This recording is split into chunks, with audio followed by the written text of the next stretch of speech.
Learn from your experiences, but don't let them define you. When you're a child in a toxic environment or an adult in narcissistic relationships, you learn painful lessons like you can't depend on others. You're only valued for what you give. You're never enough as you are. And you internalize these lessons as if they say something about you rather than the environment you're in. It's a quiet, creeping process, a narrative that takes root without you even noticing.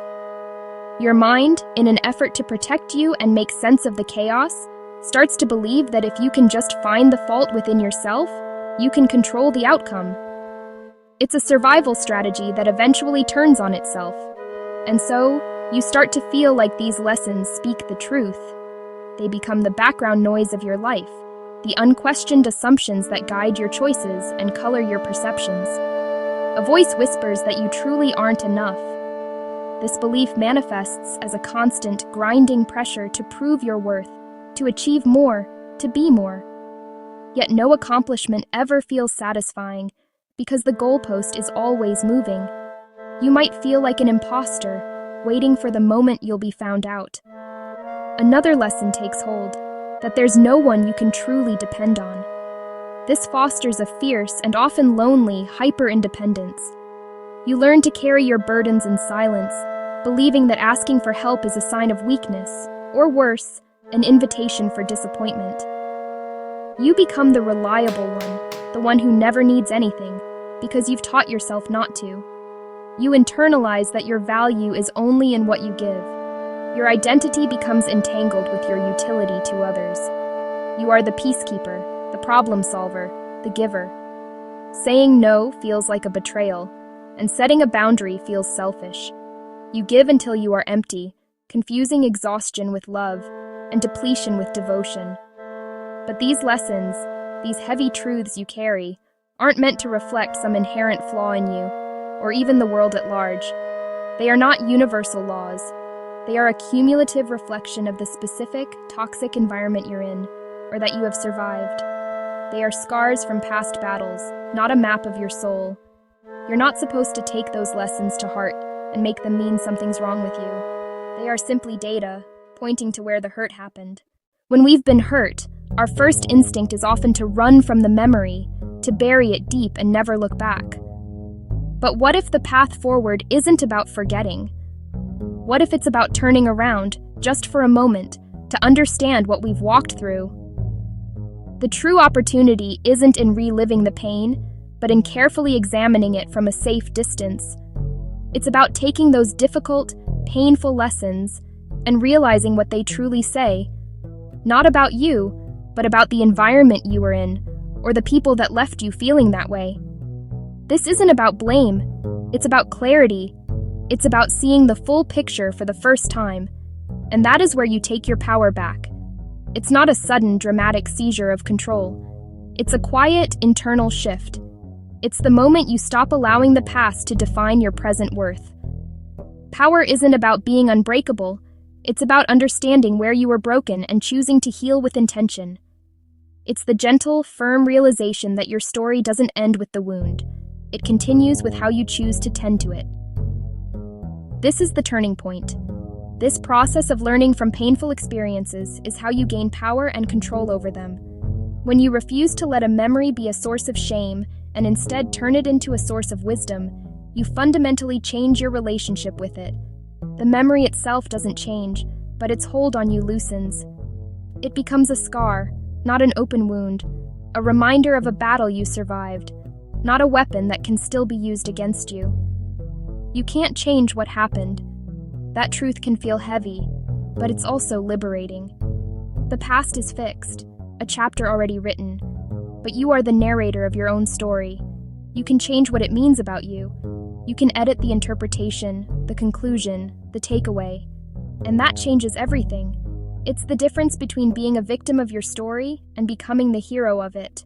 This is the practical work of healing. You can consciously change the meaning from the painful, internalized belief of, I'm worthless, to the objective, compassionate truth. I grew up in an environment where my worth wasn't seen or appreciated. This shift doesn't excuse the pain, but it correctly places its origin. The problem wasn't your inherent value, it was the lens through which you were viewed. You can transform the narrative of "I'm not enough" to "the narcissist in my life needed to make me feel less than so they could feel powerful."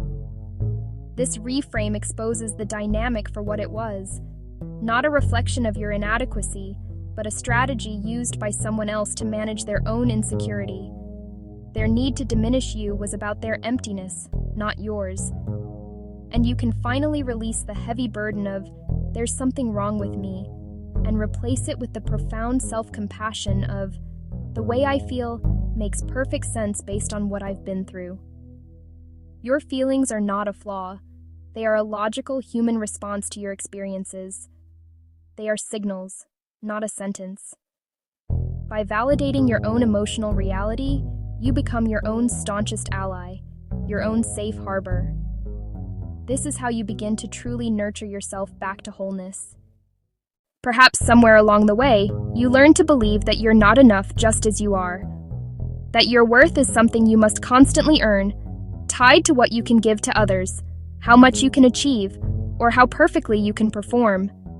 Maybe you learned that true connection is a risk you can't afford to take, that vulnerability is a weakness, and that it's safer to keep your heart guarded. These beliefs might feel like fundamental truths, etched into the very core of who you are.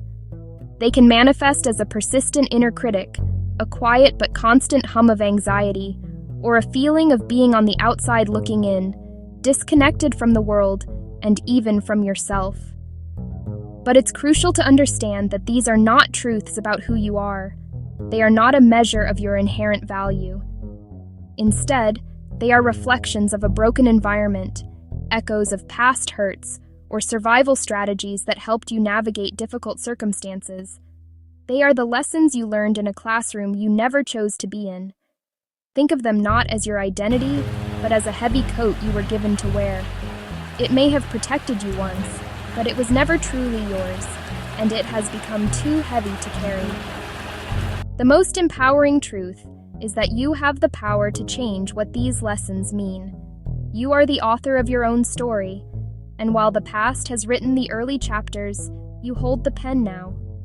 This is not about pretending the past didn't happen or forcing a smile when you feel pain. It's about reclaiming your narrative. You can't go back and change what happened, but you can absolutely change the story you tell yourself about it. You can shift the meaning you assign to those events. This is the alchemy of healing. It's the process of taking the lead of painful experiences and transforming it into the gold of wisdom, resilience, and self-compassion. This is where your power lies. It's not in controlling the uncontrollable, but in mastering your inner world. You get to decide what you will make your past experiences mean about you. You get to choose the lens through which you view your own history. This is a conscious, deliberate choice you can make every single day. You can choose to see yourself as a victim, defined by what was done to you, or as a survivor, defined by the strength it took to endure. You can believe the old story that you're worthless, a burden to be tolerated, or you can write a new one where you are inherently worthy of love, respect, and a life worth fighting for. You can see yourself as broken, shattered into pieces by your past, or you can see the cracks as proof that you have lived, that you have weathered storms, and that you're still standing, more whole and resilient than before. The reality is, you're still here, reading this, looking for healing, dedicated to growth, and that reflects who you really are. This week, give yourself credit at least one positive choice. It might be going for a walk, eating a healthy breakfast, calling a friend, drinking more water, journaling about your feelings, playing with your pet, listening to a podcast. Whatever it is, acknowledge that it's you who made that positive choice.